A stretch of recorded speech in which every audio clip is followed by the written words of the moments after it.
Hi, my name is Molly Smeal. I'm filling in for Dr. Jen Cotto as a moderator for today's session on pediatric and adolescent outcomes. Thank you all for coming. I know this is the last day of a wonderful conference, and we have a great lineup of speakers today. So we will start with Dr. Yvette Sejas, who is going to kick us off.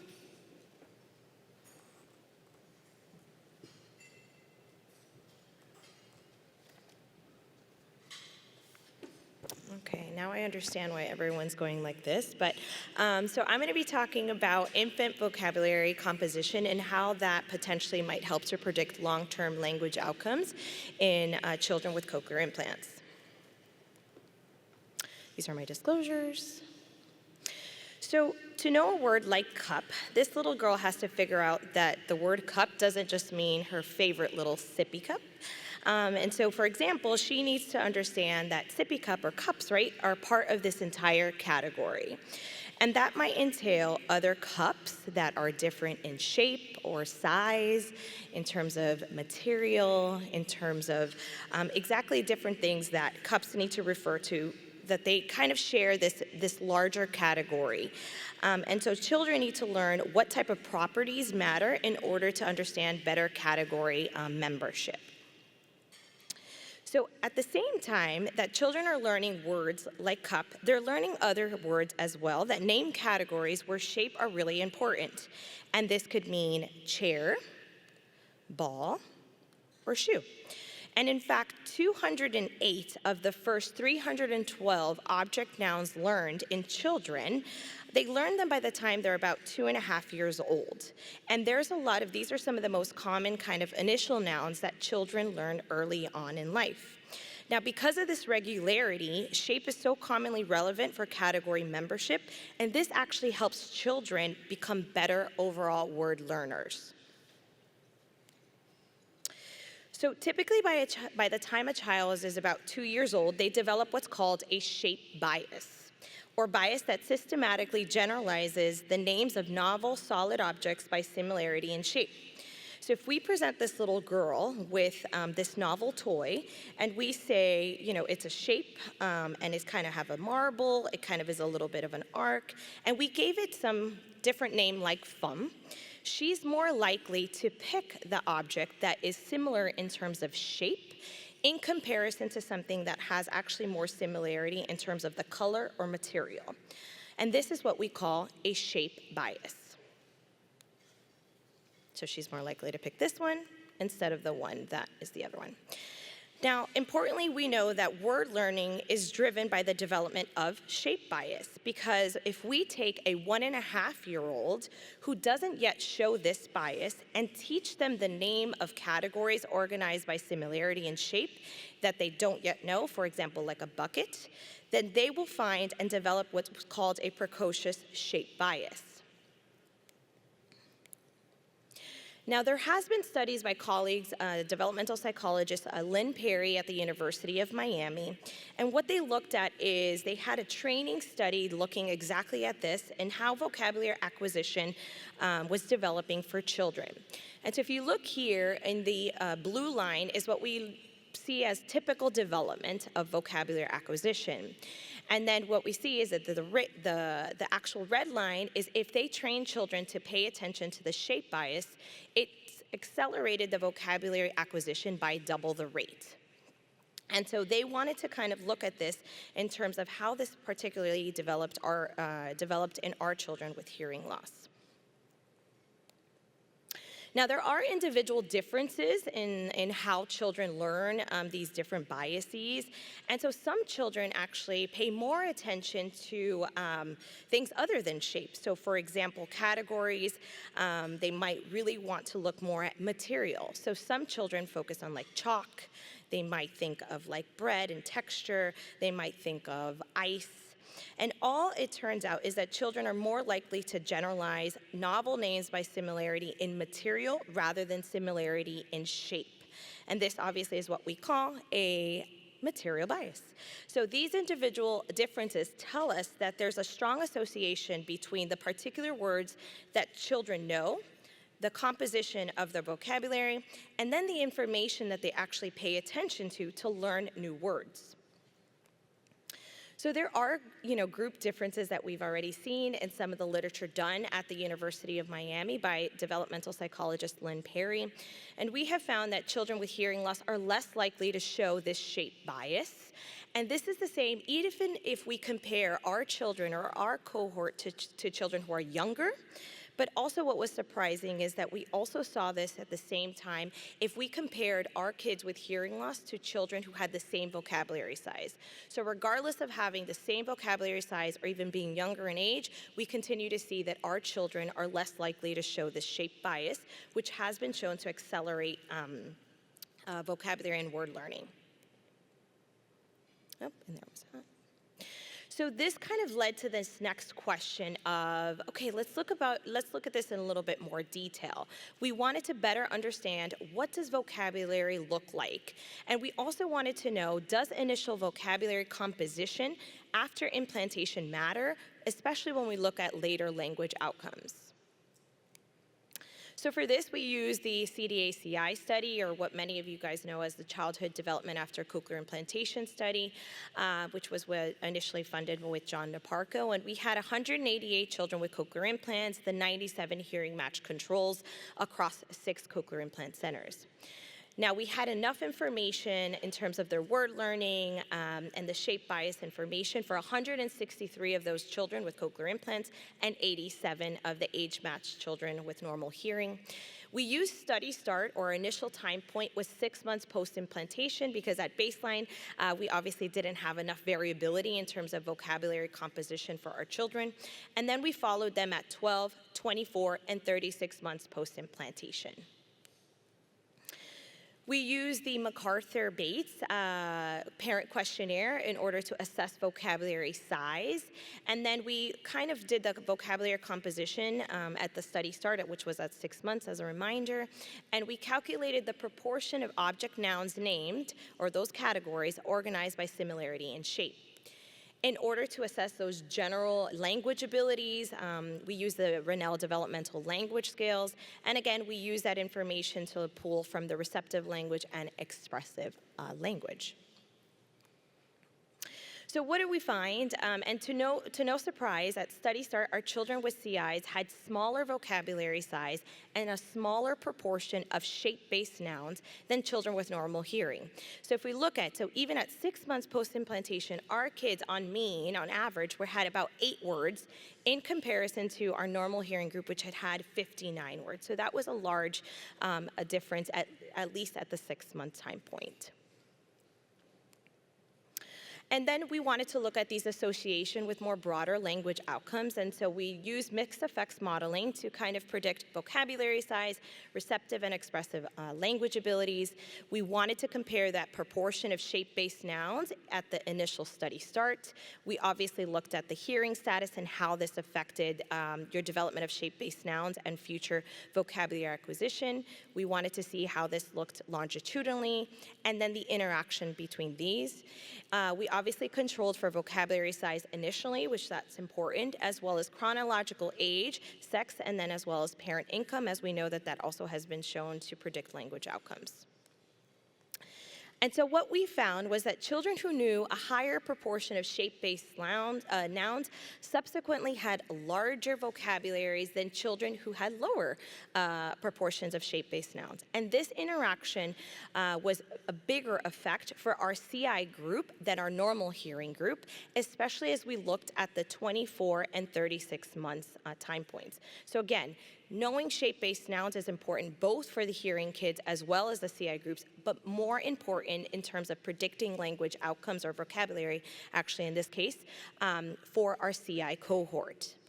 We saw that same exact pattern and same exact effect when we looked at expressive and receptive language. So again, here we see that there is an interaction in terms of the higher proportion of shape-based nouns and future expressive and receptive language. And we see that effect becomes even stronger when we look at the 24 and 36 months post-implantation time points. So in conclusions, we see that CIs, right, our CI cohort initially had a lower proportion of shape-based nouns in their vocabularies than our normal hearing children. But we also see that the influence of shape-based nouns on outcomes was stronger for our CI group, in that it was even more important at the 24 and 36-month follow-up visits. So with this information, we know that vocabulary dominated by shape-based nouns could facilitate future vocabulary and language abilities and potentially help to ameliorate some of these language delays that we continue to see in our children who receive cochlear implants. So thank you.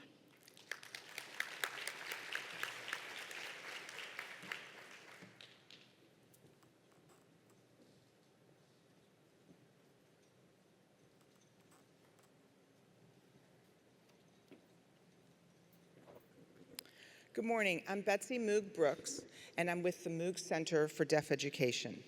I've chosen to present this morning on the development of single-word vocabulary because of the impact of the development of single-word vocabulary on the acquisition of spoken language. And that development ultimately further impacts reading and academic development. I have no financial disclosures. The rationale for providing instruction in single-word vocabulary is that words make a difference. Words are powerful, and when students who are deaf or hard of hearing learn new words, that ultimately gives them the power to express their thoughts and ideas. In order for students who are deaf or hard of hearing to be successful in all aspects of life, it is essential that they have well-developed functional language. And in order to have well-developed functional language, they need to have sufficient vocabulary. When we look at the challenges students who are deaf or hard of hearing face academically, one reason is because they lack the vocabulary to understand grade-level content. Students who are deaf or hard of hearing have difficulty learning to read because reading is a language-based activity, and they don't have the spoken language skills to understand reading material. Although the students may be able to decode, they often lack the language skills to comprehend the material. It is likely that poor comprehension is the direct result of poor vocabulary and poor language skills. And underdeveloped reading skills result in poor academic performance. When we consider the impact of single-word vocabulary on math, we know many students who are deaf or hard of hearing have fine computation skills, but struggle with word problems. The vocabulary of math presents challenges related to understanding word problems and higher-level math concepts. The takeaway here is that students not only need to be introduced to single-word common or general vocabulary early on, but they need to be learning academic vocabulary as well. Now let's think about vocabulary and its relationship to social situations. The reason many children who are deaf or hard of hearing have challenges in social situations is because they lack the vocabulary to participate in conversations. We need to think about the broad range of topics that may come up in social situations and how anyone, not just a student who's deaf or hard of hearing, is at a disadvantage if one does not have the background knowledge or vocabulary to participate in the conversation. For example, if you haven't seen a movie and everyone's talking about the movie, you won't know the characters or the storyline, so you will certainly be without the vocabulary. When something immediate happens in the news and you aren't familiar with that vocabulary, you won't be able to follow the current event. Or when someone tells a joke in a social situation and you don't have the vocabulary for multi-meaning words, for example, you won't be able to understand the subtleties of that joke. The importance of single-word vocabulary is supported by research, and so I'm going to talk about that now. I'm going to review some studies that have indicated the value of single-word vocabulary development or single-word vocabulary instruction for children with typical hearing. The first study supports the idea that vocabulary development has an impact on reading comprehension and thus on overall academic success. The second study listed refers to the need for and benefit of purposeful vocabulary instruction for children who are typically hearing. And the last study referred to on this slide is the Hart and Risley study, which indicated the number of words a child hears in one day appears to play a role in overall language development. This study indicates that typical hearing children heard 45 million words by age 4, and that then tells us how far behind our children who are deaf or hard of hearing are right at the start.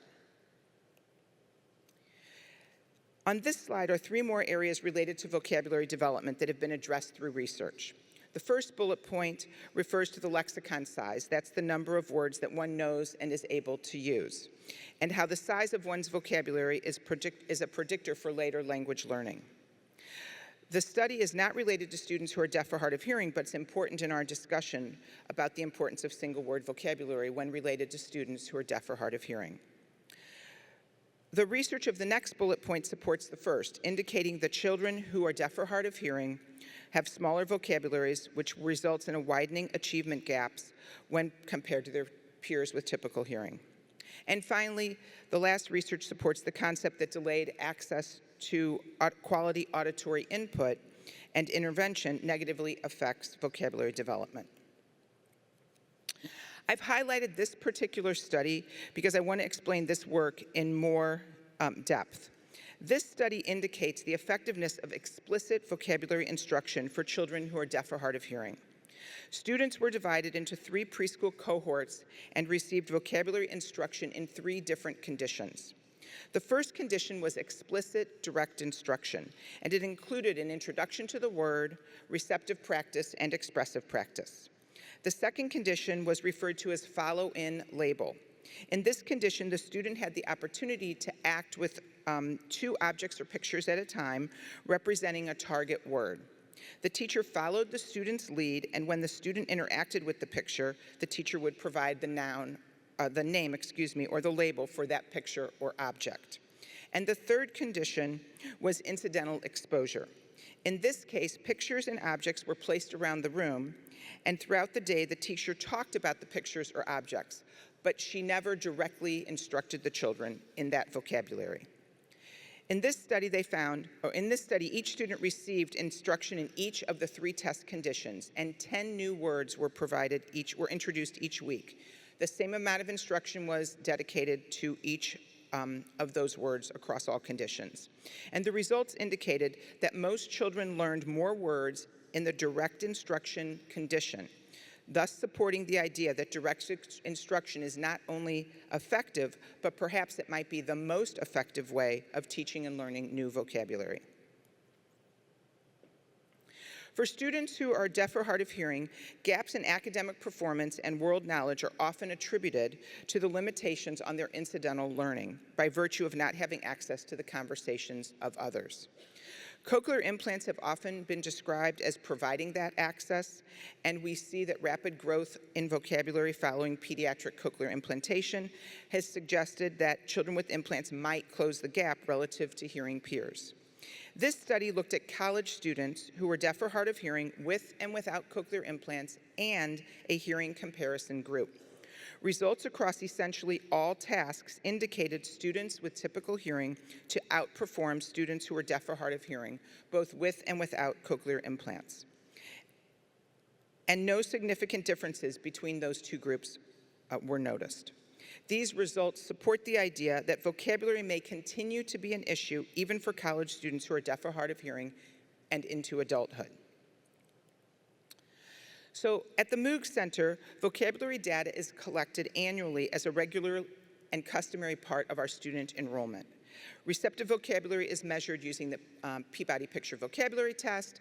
Expressive vocabulary is measured using the expressive one-word vocabulary test.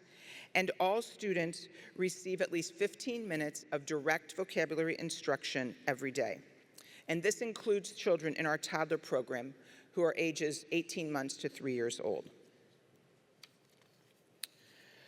The outcome data collected over the years has shown that about 80% of students who are provided with direct instruction in the area of vocabulary consistently for at least 1 year, while under the age of 3, so those would be the students in our toddler program, that they attain receptive and expressive vocabulary scores on standardized tests within the average range by age 3. Additionally, data collected on the same children who continue to receive services until age 5 indicates that about 90% of those students are able to acquire vocabulary within the average range by age 5.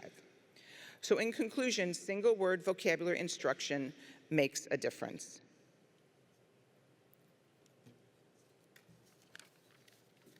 Thank you.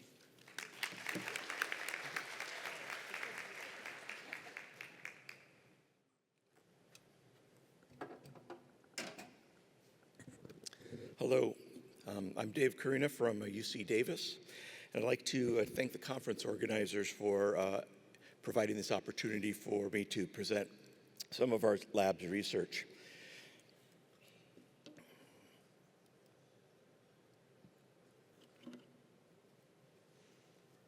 Sorry.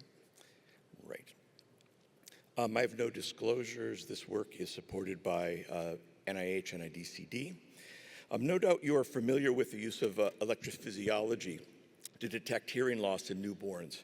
The auditory brainstem potential is one of the standard clinical assessments used worldwide in early hearing detection and intervention protocols.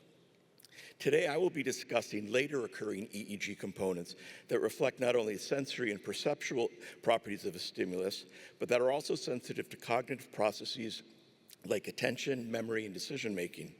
There's a rich literature describing EEG, or more precisely ERPs, specific components that track language processing, and this will be our focus today. Today I will be discussing two broad areas: auditory speech processing and multimodal word processing, and by this I mean audio-visual speech. Broadly speaking, these studies include participants who have received their CIs well before their 3rd birthday and largely have bilateral implants. The first study examines what we are referred to as cortical auditory evoked potentials that occur early in sensory perceptual processing. These are auditory evoked waveforms from typically developing and CI using children. Note in my slides, negative is plotted up. In this experiment, children passively watched a silent video while being exposed to free field auditory speech sentences unrelated to the video. That is, these children were not asked to pay attention to or respond to the auditory stimuli. I call this a condition of ambient speech. As shown here, typically hearing children exhibit a positive potential, the P1, at about 100 milliseconds after the word onsets, followed by a negative going potential in blue there, that N2 peaking at about 200 milliseconds. This is characteristic of what we know about the CAEB. In contrast, the CI using subjects show significantly reduced P1 and a largely non-existent N2. We interpret this as indicating less reactive auditory processing signaled by the reduced P1 and with little further elaboration or registration of the ambient speech as revealed by the lack of the N2 component. I think these data are important, as many of you may be familiar with the literature on statistical language learning. In that literature, typically hearing children as they process the statistical regularities in ambient speech, this provides a way for them to discover things like word boundaries and phrase boundaries, and basically get into the word forms of language. And if you look at those research on statistical learning, what you'll realize is that those studies are all done unattended. They're not asking the children to listen to those speech sounds, that connected speech. So what we're showing here is that this ability to do this kind of ambient processing might not be as effective in cochlear implant using children, leading to differences in language development. Moving on to multimodal language processing. In its natural state, spoken language is a communicative behavior that includes processing of both auditory and visual information. For example, information conveyed by the face of the speaker. I'll refer to this as audio-visual recognition.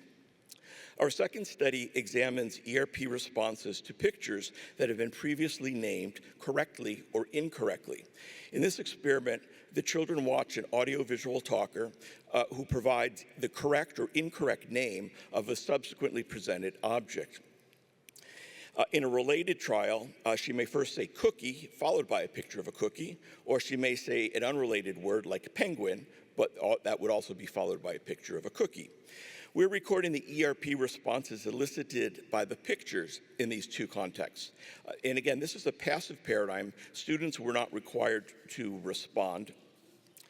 They were given little occasional Pokemon that showed up on the screen that they were delighted to see. Let's see, okay. So prior research has shown that a characteristic ERP component, the N400, is larger in cases where you have a semantic mismatch.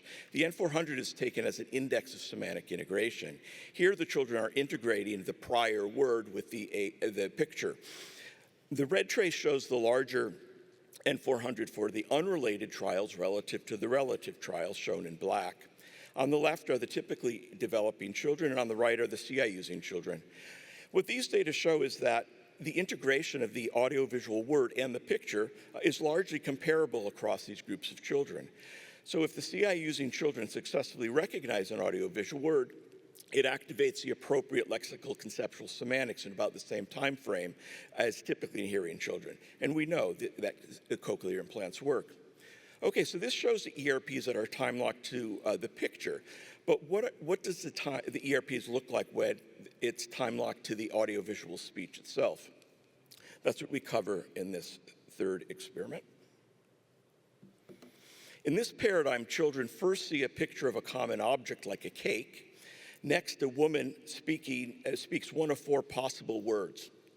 The speaker may say the correct name of the object, a cake, which we call a match, or a word that rhymes with the target, or a word that begins like the target, or a semantically unrelated target. In this experiment, children must use a button to respond yes when the woman is correct in naming and no when she said the wrong object. And note the subjects in this study are a little bit older than the previous studies. I'm going to focus on two conditions, the match and the rhyme condition. The match and the rhyme condition here. And like before, we might expect this semantic mismatch and N400 type effect. And here we have it. As we see here, both groups show a negativity about after 400 milliseconds. This we interpret it as the N400 response, and this negativity is statistically significant in both groups, measured in this 500 to 700 millisecond window.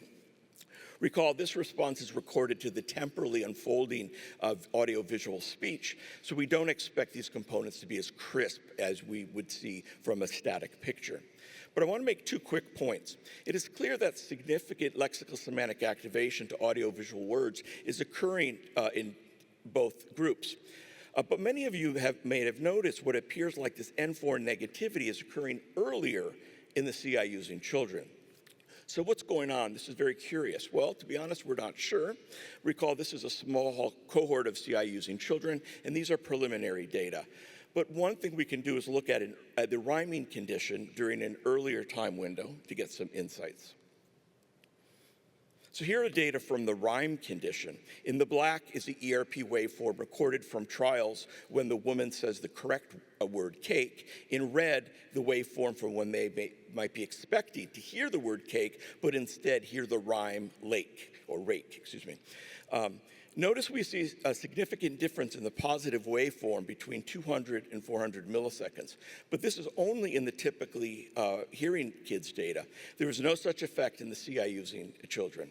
Our working hypothesis is that this positivity may reflect a clash between the phonology of the expected word cake and its rhyming neighbor rake. What is striking is it appears that this clash of phonology is not occurring in CI-using children.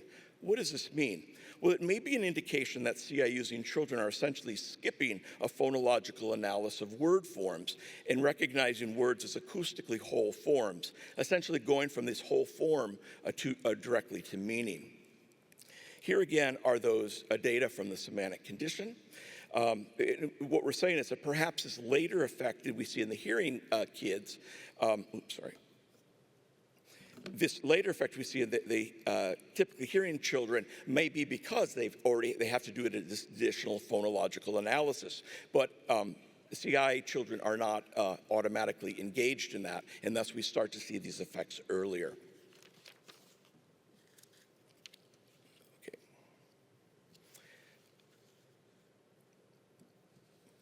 Let me conclude here.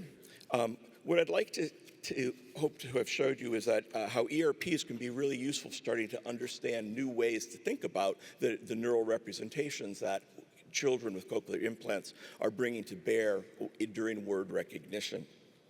Those are my summary points. And last, I'd just like to acknowledge my recent PhD student, Elizabeth Perotti, whose much of this work is hers, and my lab, and also our partner schools that have allowed us to collect these data. Thank you.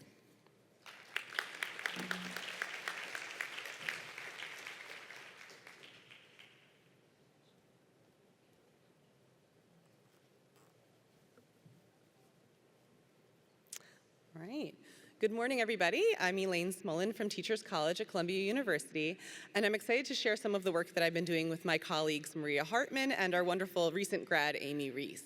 Today we're going to be talking about language skills and their predictive effect on spelling, decoding, and vocabulary in deaf and hard of hearing preschoolers, or elementary schoolers rather.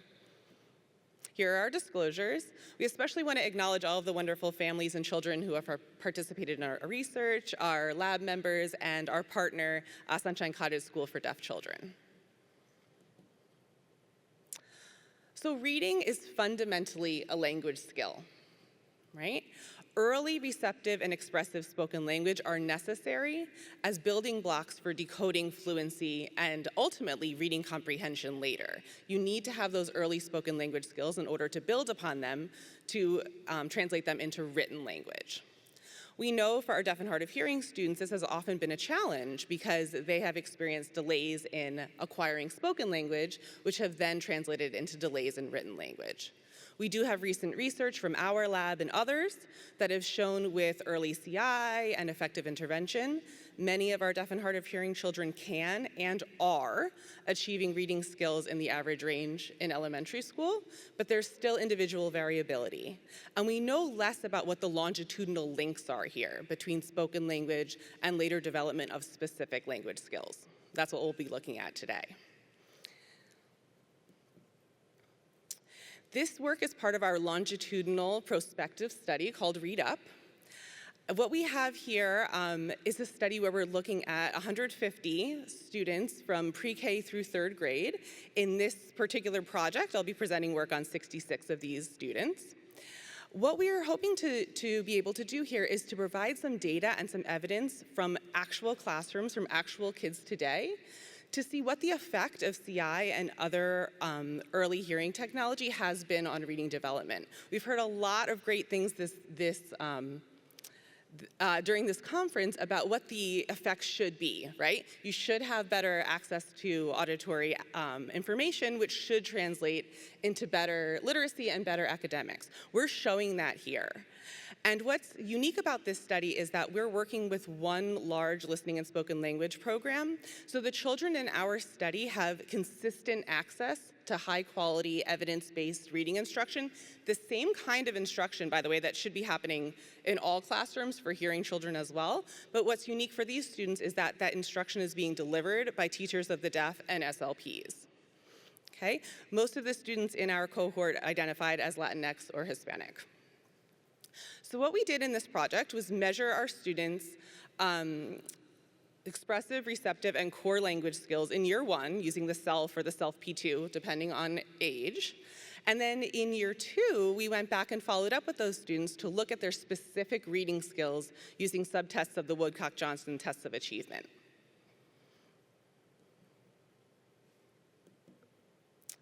And here is what we found, right? We see a lot of intercorrelations in all of those language measures, also in all of those reading measures. But what I want to highlight here is the predictive value of those year one receptive, expressive, and core language skills, and the year two spelling, word attack, and reading vocabulary. We see moderate correlations between those early language skills and later spelling, and strong correlations between those language skills and reading vocabulary. By the way, all of the average performance of the students in all of these reading subtests was in the average range. But of course there's variability, and we're teachers of the deaf, so we want to look more closely at what's actually happening here. So we performed error analyses of 2 of these subtests, which I'd like to share with you. we go. Okay. So what we're looking at here is the performance of 2 of our kindergarten participants on the spelling subtest. The spelling subtest is exactly what happens in many schools when they have their spelling tests, right? Words are presented auditorially. In this case, of course, the children were using their CI or hearing aids, and we used a remote mic system. Okay? Then the children are expected to write down what they hear in terms of the word. So, of course, you can look here and you can see that there are a lot of errors. These are kindergartners. Most of these words are not spelled correctly. But we're seeing some really nice things that are evidence of exactly the kind of outcomes that we're expecting for these kids. First, we're seeing a lot of correct phoneme to letter matches here. A lot of those initial consonant phonemes and final consonant phonemes are represented correctly. Those children are listening to those sounds. Those initial and final consonants are what are usually taught first and second in reading curricula. But what's really cool about these children who, again, are in kindergarten is that they're really paying attention to those vowel sounds. You can see that they are paying attention to them, trying to discriminate them, and then trying to represent them in these words. They're not always successful, but they're using a lot of different vowel sounds here. They're listening to and then starting to represent them. I also want to point out number 21 for one of our kids over there, trying to represent once, okay? Does it look anything like how once is spelled? No. Does it look anything like how once sounds? It sure does, right?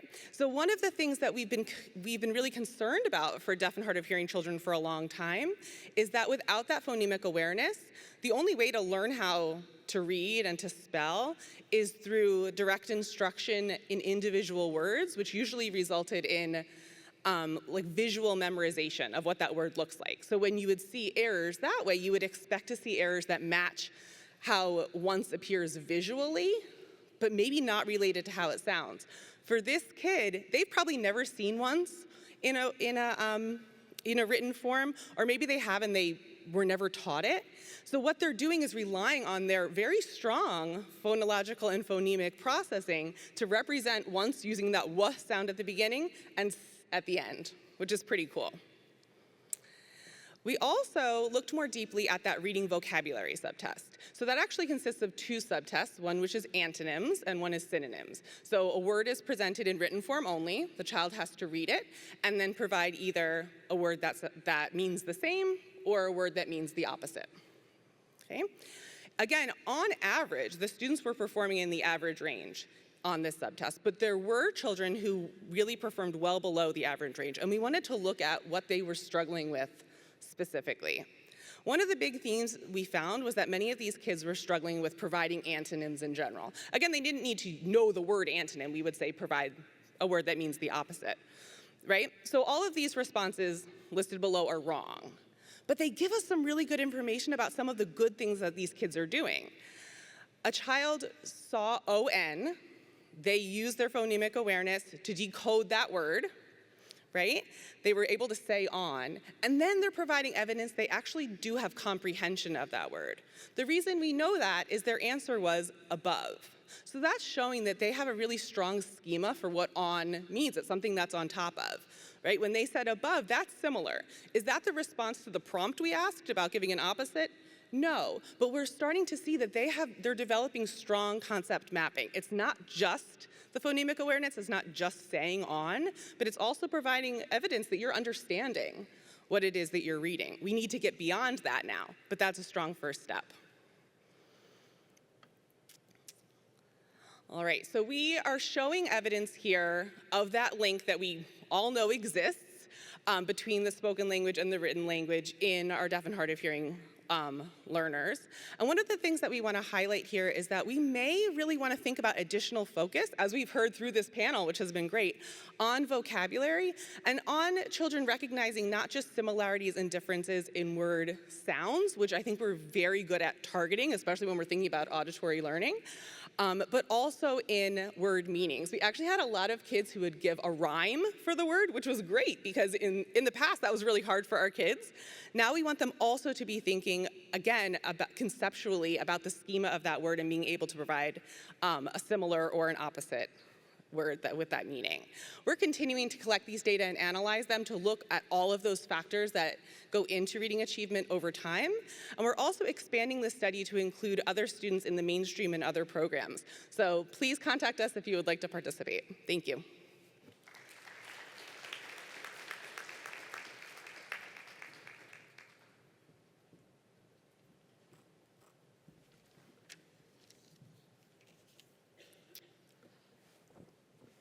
Hello, my name is Bryn Powell. I am a doctoral candidate at Teachers College, Columbia University, and I, along with my advisors, Dr. Elaine Smolin and Dr. Maria Hartman, have been investigating theory of mind acquisition in deaf and hard of hearing children who use listening and spoken language, and looking at some of those individual and environmental factors that would affect that development. Here are our disclosures. So we know that theory of mind is a domain of social cognition in which children really understand how mental and emotional states affect behavior. And so overall, they are just understanding the mind. And so this is crucial for social and academic development, especially during early childhood.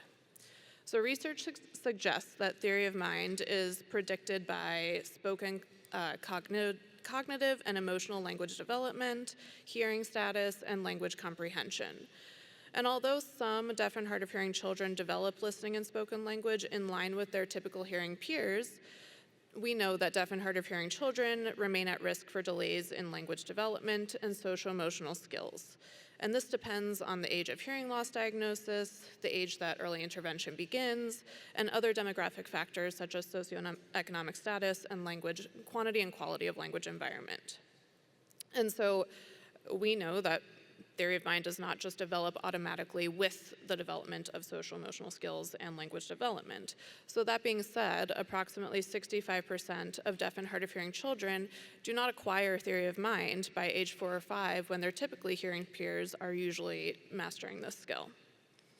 And so we also know that because this has continued to be studied, that future research on theory of mind should include more deaf and hard of hearing children from a variety of home environments, and that the influence of these environments on theory of mind should be studied more systematically. And so the present study aims to further explore the predictors of theory of mind in preschool age deaf and hard of hearing children who specifically use spoken language. So the main constructs of the study include theory of mind, obviously. As theory of mind develops, a child can predict, explain, and justify the actions of others. And this, again, supports academic and social development. Other constructs include working memory. So this requires an individual to encode, store, and manipulate information for future processing and cognitive tasks. And this is critical for speech and language development, specifically through that phonological loop. Another main construct is executive function. So this is that neurocognitive process that's needed to facilitate self-directed and purposeful behavior. And then lastly, we are also looking at family environment. So we know research suggests that a child's immediate family plays a critical role in their language, cognitive, and social emotional development. So within this study, we looked at a sample of 31 deaf and hard of hearing children who were in preschool programs. So the mean age of these children was about 54, 55 months. About half of them were CI users, a third of them were hearing aid users, and then the rest were bimodal. Most of them were had bilateral hearing loss, and obviously the remainder had unilateral loss. And then a little over half of them were from monolingual English-speaking households, but other home languages included Arabic, Vietnamese, Russian, French, and Spanish.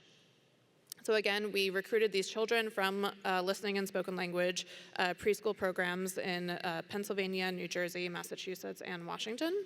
And assessments were completed with these children specifically, and then also completed by their caregivers, as well as their classroom teachers, which were typically teachers of the deaf. And so all the quantitative analysis was conducted via SPSS. So the measures included collecting demographic information, like hearing loss status, so type and degree of hearing loss, technology used, et cetera, and more family information. Because we were controlling for receptive vocabulary, the Peabody Picture Vocabulary Test was administered to each child. In order to assess working memory, the digit span forward subtest of the WISC, or the Wechsler Intelligence Scale for Children, was administered to each child. To assess executive function, each child's teacher completed the brief P, or the behavior rating inventory of executive function. So specifically looking at inhibition, emotional control, et cetera. And then also a modified version of the Theory of Mind scale was completed. So this was looking at diverse desires and beliefs, knowledge access, 2 different false belief tasks, so contents false belief and change in location false belief, as well as real apparent emotion. And then lastly, the family environment scale was used. So this is a standardized self-reported questionnaire that includes about 90 true-false items in which caregivers assess their current family dynamics. So this is across 10 subscales within 3 different dimensions, which include family relationships, personal growth, and system maintenance. So within family relationships, that's kind of assessing the cohesion of the family and any conflict within the household. Personal growth includes achievement orientation, active recreational orientation, the independence within the family, and some intellectual cultural orientation within the family.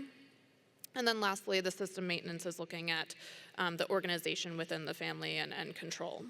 So this assessment has typically been used in identifying and adjusting family characteristics within clinical populations. It has not quite or not very often been used within this field. So some of the conclusions, as again, we were looking at the associations between the main constructs of the study. So some of the preliminary findings was that within the Theory of Mind scale, the contents false belief, there was a relationship between that and emotional control based on the brief. Diverse desires and diverse beliefs were also associated with working memory. And then lastly, diverse desires within that Theory of Mind scale was associated with active recreational orientation, which was grabbed specifically from the family environment scale.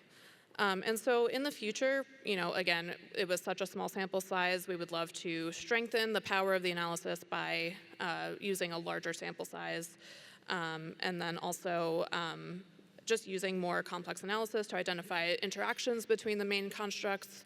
And then also including some additional forms of the family environment scale. So the family environment scale that was used, again, was of the current family household. Another scale that can be used, or form that can be used, is what's called the ideal form. So this is kind of measuring the family's preferences about an ideal family environment versus what their current structure or household is. So that is something that can be considered in the future. And just to note, again, the variability really was really present within the individual performance on receptive vocabulary, executive function, working memory, and theory of mind, which we know already in this population, but that just continues to exist within our samples as well. So possibly looking at other assessments to be incorporated into the study as well. So thank you.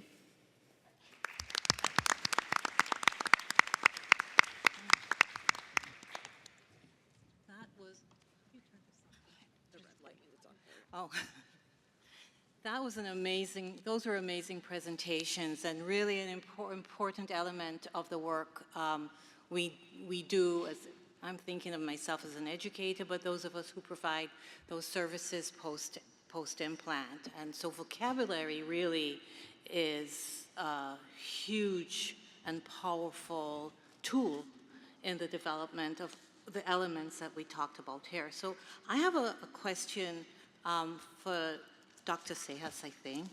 Yes, there you are.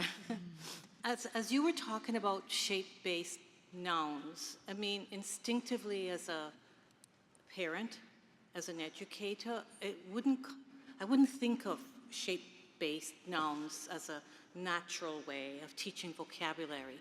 So my question is, how do you do that? How do you help educators, the practitioners here, transfer that to the children, and then help us help parents generalize that? Okay, so yep, this is on. So one of the references, and I'm happy to kind of share that as well, was a training study by one of my colleagues, which specifically looked at that of how can we better train kids to attend to that information. So as I mentioned, some individuals or some children are better at just recognizing or using shape and realizing that these two are cups, but others might just have a more specific vocabulary. But if they're able to learn and generalize that actually Molly's coffee cup and this one is a cup and this one as well, then they start to apply that. And what we saw was that when we look at the general words or nouns that children are learning early on, a lot of them have overlap in terms of shape. But just sometimes children are attending to other things first, like color, that we tend to focus very early on in preschool. And shape, I even as a psychologist, when I am doing evaluations for children, I notice that they do struggle in certain things. We're doing very good about teaching letters, numbers, colors, but sometimes, right, that shape doesn't apply. And so I've also seen that in an academic context, but was also surprised of the impact that just helping kids to better understand and attend to shape and how much influence that really had on vocabulary in our cohort. That's really interesting. That's interesting. We have a question. Can you hear me? Thanks. My question is for Betsy Brooks.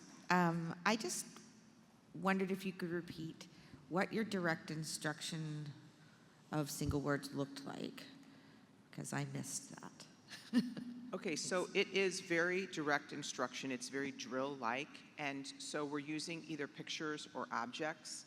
And at the very early stages, so for the children that are in our toddler program that are under the age of 3, we are doing drill where we're presenting them with the picture, teaching the word, or presenting them with an object, explaining what the word is, and then doing receptive practice. And so for those very young children, they have essentially just either a bin of objects that are sort of their receptive words, the ones that they're understanding, and then a second bin or set of cards that are their expressive. Every day for 15 to 20 minutes, we're reviewing those words and then adding to it. So those words are one part of their day, and then in other contexts, those same words are being used in play, in other activities that are a little bit less structured. So the drill is one part of the day to get the words in, and then it's followed up in other contexts of the day to provide application of why you're learning those words, essentially. As the children become preschoolers, and so those words then become more theme-like, and then they're presented for a full week. And as they become school-age children at kindergarten, first and second grade, those words are often either words that the children missed or have a hole, or they're words that they need for academics. And so the academics really start to play a part. Mm-hmm. Looks like we have another question towards the back. Go ahead. Oh, Hi. I had a question about your assessments that you looked at.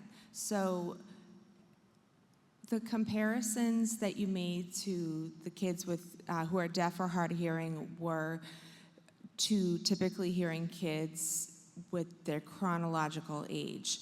Have you ever looked at listening age to see if they're on target with their listening age, just to inform direct instruction and support?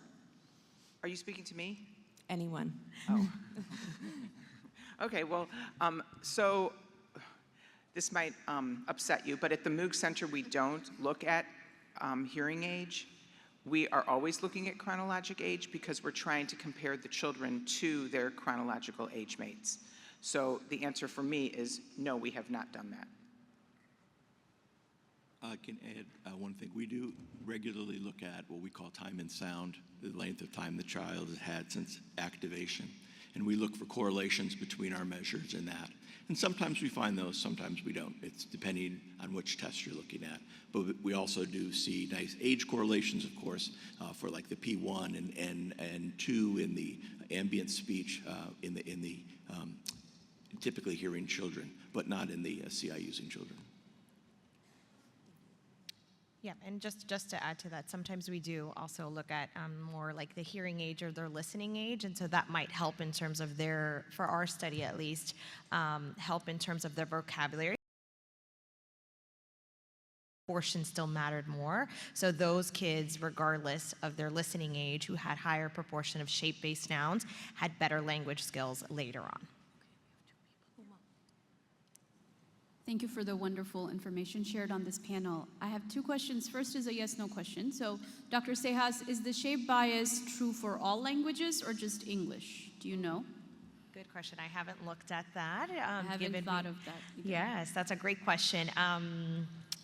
I would have to get back to you, Uma. Okay, we'll I do think that looking at these things and applying it to more diverse population is needed. And we did have about 20% in the CDA-CI study that were of children, from Hispanic descent. But again, we only looked at it in English, but it would be interesting to see if they're able to apply it in other languages. Perfect. The second question is more broad. Each one of you had measures of receptive and expressive vocabulary or a language measure in your study. Are you noticing a trend of deaf children's expressive vocabulary scores being higher than their receptive vocabulary scores? All right, I'll take that first. I don't know that it's a trend, but the answer to that is yes. There are specific children for whom that does happen. I wouldn't say, though, that when I look at the expressive scores across the board, that it's showing that that's always higher, but it definitely is higher for some children.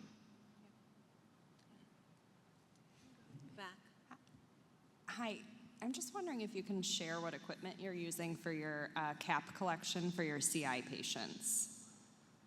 Is this for me? Yes, please. Yeah. So we use a biosimi system, and we use 22 channels. And as you might have seen in that one picture, the little kid's got his green and yellow cap on, and you can see the transmitter set over his, where it should be on his head. And a number of times that works. Many times those channels we don't get data from those because we don't have contact at those particular sites. And those, of course, aren't included in the analysis. And is your equipment... Does that answer your question? It does. Is it a commercially available? Oh, yes. Yeah, okay, yeah. great. Thank you. Hi, I also have a question for Dr. Karina. In your analysis with the lexical task, are you including any information about vocabulary size or diversity? Because in the rhyming task, it looks to me like these cochlear implant kids are performing or acting as if they were much younger children where they're listening holistically and not dissecting the word. Very, very astute, good observation. I agree. I think one of the things we're seeing here in these data is the sparsity of the lexicon is driving some of these effects that we see in the CI kids. The hearing kids who have rich kind of lexical conceptual representations have a lot of opportunity to inhibit and shift and so forth within a context of phonology and I don't think we see the same abilities in the CI kids, and they get to one word, and that's the one that they're going to go with. So I think that drives a lot of what we're seeing here. Yeah, and it's true also that in language impaired children, that is a very similar type of effect that has been found and reported by Helen Neville so many years ago. Thank you. Thank you. We probably have time for one last question if you'd like to go ahead. Hi, this is for Dr. Karina. I'm curious about your subjects and the background, the profile they have, early intervention. Yeah. Can you talk a little bit about that? Sure. So we draw our children from mainly 3 different school programs. The CHAP program is an oral program in Sacramento. The Weingarten School for the Deaf in Redwood City is a primarily oral program. We also test children up in Seattle at the Deaf and Hard of Hearing Center there. They have a preschool that includes an ASL English bilingual cohort. Many of those kids have cochlear implants, and that's always been an interest to understand how those children are doing on these tasks. In these studies, in our 2017 study, we do an analysis of those 2 groups. on a different task. In this and these studies, the last 3 I've reported here, we didn't really have enough numbers. We've looked at it, of course, to see what the ASL and CI kids are doing. But again, we have so few numbers, we're not willing to kind of make a true statistical assessment at this time. Thank you, everyone. Thank you, panelists. This was so informative. I have more questions, but it's time. Thank you all for attending, and enjoy the rest of your day.